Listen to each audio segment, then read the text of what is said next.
Beloved greats, I've been asked about my thoughts on Stephanie White and the tears that she was shedding after the game versus UConn or during the game.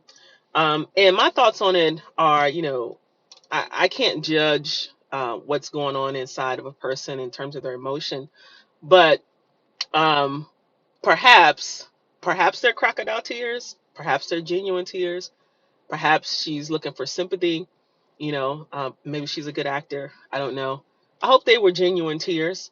I do believe that if they had a lost that game yesterday, I don't think they would have made the playoffs.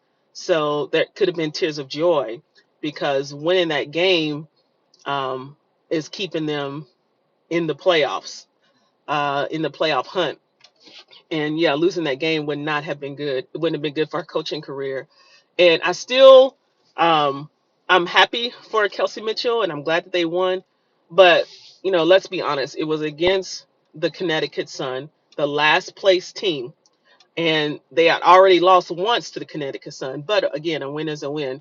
I talked about that earlier in one of my videos. So, with Stephanie White's tears, were they genuine? Were they crocodile tears? Again, they could have been tears of joy because it keeps the Fever in the playoff hunt, and it may have saved her job and even put her in the candidate for Coach of the Year.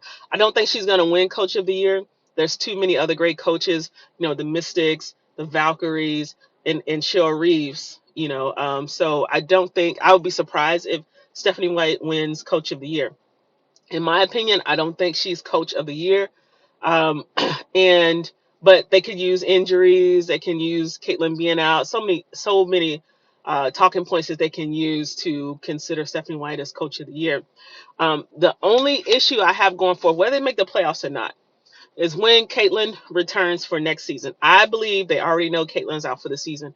They only have a handful of games left. She would be at a greater risk to come back, in my opinion, for injury if she came back at this point. My only concern with the Fever going forward, or the questions that I have, is Stephanie White and her coaching staff. They are not willing to run a Caitlin-led style offense where Caitlin is ball dominant. They're not really fully willing to embrace that and do that. They want to keep their motion offense going, even if they say they are.